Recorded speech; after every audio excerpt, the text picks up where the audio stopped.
శ్రీ గురుభ్యో నమ. 6వ అధ్యాయం 38వ శ్లోకం. ఓం కచ్చిన్నో భయ విభ్రష్ట చిన్నాభ్రమివ నశ్యతి అప్రతిష్టో మహాబాహో విమూఢో బ్రహ్మణపతి. ముందుగా పదపదానికి అర్థం తెలుసుకుందాము. మహాబాహో, ఓ గొప్ప బాహువులు కలవాడా, ఓ కృష్ణ.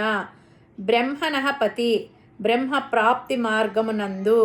విమూఢ, మోహము చెందినవాడై. అప్రతిష్ఠ, ఎటువంటి ఆశ్రయము లేనివాడై.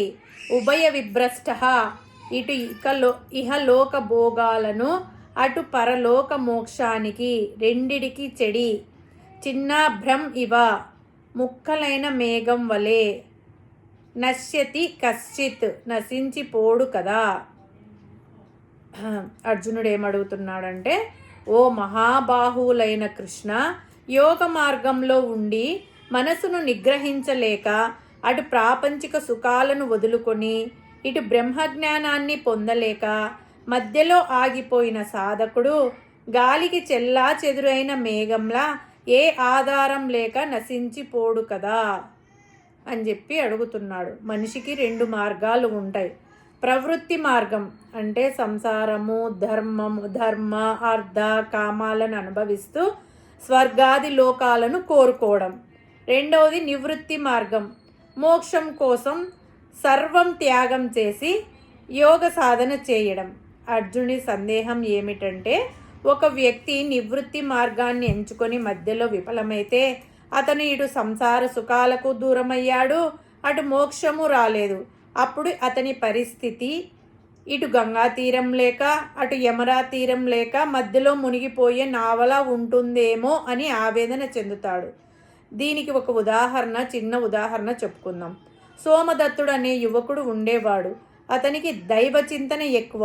ఒకరోజు అతను, నేను కఠినమైన తపస్సు చేసి మోక్షం పొందుతాను అని నిశ్చయించుకొని అడవికి వెళ్ళిపోతాడు. తనకున్న ఆస్తిని దానం చేసేశాడు. పెళ్లి చేసుకోలేదు, సుఖాలను వదులుకున్నాడు. కొన్నేళ్ల తర్వాత అతని మనస్సు చెలించింది. ఏకాగ్రత కుదరడం లేదు. అతనికి పాత జ్ఞాపకాలు గుర్తుకు వస్తున్నాయి.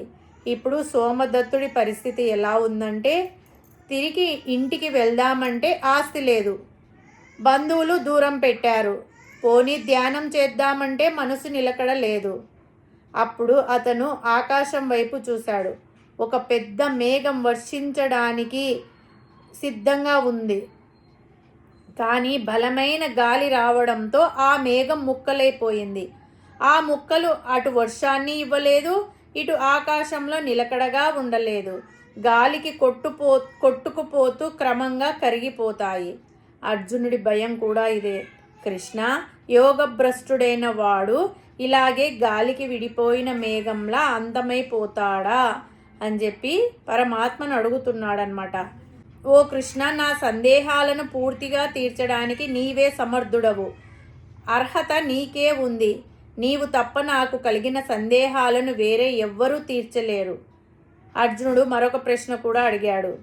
కొంతమంది ధ్యాన యోగాన్ని, కర్మ మార్గాలను అవలంబిస్తారు, కానీ మధ్యలోనే జారిపోతారు. మరలా ప్రాపంచిక విషయాలలో ప్రవేశిస్తారు. ఇదేమిటి, నేను ఇలా అయ్యాను అనుకుంటూ మరలా ఆధ్యాత్మిక మార్గంలో ప్రవేశిస్తారు. కానీ నిలకడలేని కారణంగా అప్రయత్నంగా సాంసారిక జీవితంలోకి దూకుతారు. అటువంటి వారికి ఈ ధ్యాన యోగము కుదరదు. ఈ యోగము అవలంబించినందువలన ఈ ప్రాపంచిక సుఖాలు అనుభవించకుండా జీవితం వృధా చేసుకుంటున్నానే అని బాధపడుతుంటారు. ఇటు ప్రాపంచిక సుఖాలు అనుభవించకుండగా విషయ వాంఛలను తీర్చుకోకుండగా రెండింటికి చెడ్డిన రేవడిలాగా తయారవుతారు. వారి గతి ఏమిటి? వారికి ఏ లోకాలు లభిస్తాయి అని అర్జునుడి ప్రశ్న. ఉభయ భ్రష్టుడైపోతాడా అని అర్జునుడు అడుగుతున్నాడు. అలా కావడానికి వీలు లేదు. ఎందుకు వీలు లేదు అంటే, మహాబాహో కృష్ణ, నీవు ఎదురుగా ఉన్నావు. నీ యొక్క బాహువులు గొప్పవైనవి, అనంతమైనవి. ఏ వ్యక్తినైనా సరే, ఎటువంటి కష్టంలో ఉన్నా సరే పైకి లాగగలిగిన బాహువులు అవి. చతుర్బాహు అంటే 4 భుజాలతోనూ 4 పురుషార్థాలను ఇవ్వగలిగిన వాడివి నువ్వు. ఎటువంటి వారికైనా వారు చేసుకున్న సాధనకు ఫలితాన్ని ఇవ్వగలిగిన వాడివి నువ్వు ఉన్నావు కాబట్టి దీనికి ఏదో ఒక ఫలితం దక్కాలి. ఆ దక్కడం అనేది ఉభయ విభ్రష్టంగా ఉండకూడదు. ఇటువంటి స్థితి శాస్త్రవాక్యాలకు పట్టకూడదు కదా.